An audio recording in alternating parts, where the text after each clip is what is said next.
은혜의 시간 되시기 바랍니다.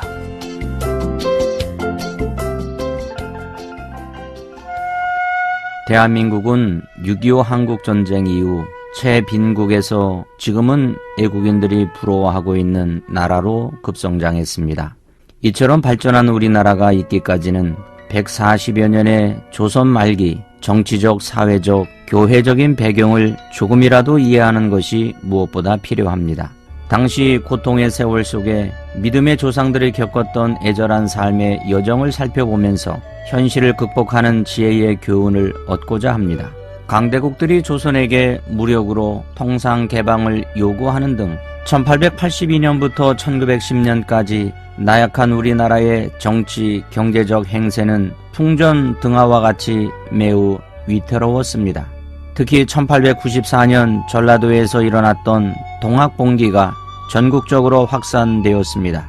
조선 정부는 동학군 진압에 역부족을 느끼자 중국에게 원병을 요청하였고, 청나라는 3,000여 명의 군사를, 청나라와 경쟁 중에 있던 일본도 7,000명의 병력과 군함 7척을 파견하였습니다. 이 사건을 계기로 청일전쟁이 발발하였고 결국 일본의 승리로 끝났습니다. 승전한 일본은 더욱더 자신들의 입지를 공교히 하였고, 김홍집과 박용호가 중심이 되어 친일 내각을 구성하여 급진적인 개혁 정책을 수행하였지만 갑신정변으로 이 내각은 실각하였습니다. 친일 내각을 몰아낸 친노파 이완영과 이범진은 추종자들과 함께 전국을 장악하게 된 배후에는 명성왕후의 후원이 있었습니다.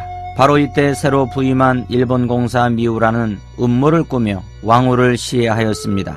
청나라 대신 자리를 차지한 러시아는 일본과의 경쟁을 해야 했고, 조선을 식민화하려는 일본은 1905년 러일 전쟁에서 승리를 하면서 조선을 장악하게 되었습니다. 마침내 1905년 11월 17일 일본은 강제로 대한제국과 보호조약을 체결하여 우리나라의 식민화를 추진하게 되었던 것입니다. 조선 말기의 사회적 배경을 잠시 살펴본다면 봉건사회에서 자본주의 경제사회로 전환하고 있었기 때문에 농업과 산업기술, 통상제도의 발달 등으로 경제는 나아졌지만 사회적으로는 백성들이 크게 동요되고 매우 불안한 상태였습니다. 관리들이 조세를 가혹하게 징수해서 농민들의 불만이 가중되어 이로 인해 동학난이 발발하였습니다. 백성들에게 부과되는 세금은 너무 가중하였고 그것도 다양한 세금을 내도록 강요받았기 때문에 불만은 더욱 쌓여만 갔습니다. 병역제도 역시 마찬가지입니다. 그런데 부자들은 뇌물을 주고 면제를 받았습니다. 그리곤 군대 유지를 위해 백성들에게 더욱 많은 의무와 세금을 부담시켰던 것입니다. 견디다 못한 농민들은 도망 다니거나 이로 인해 많은 반란이 일어나기도 하였습니다.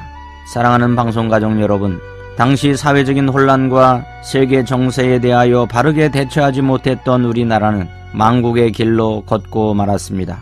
이처럼 시대를 구별하지 못하는 실수를 또다시 되풀이한다면 우리에게는 소망이 없습니다.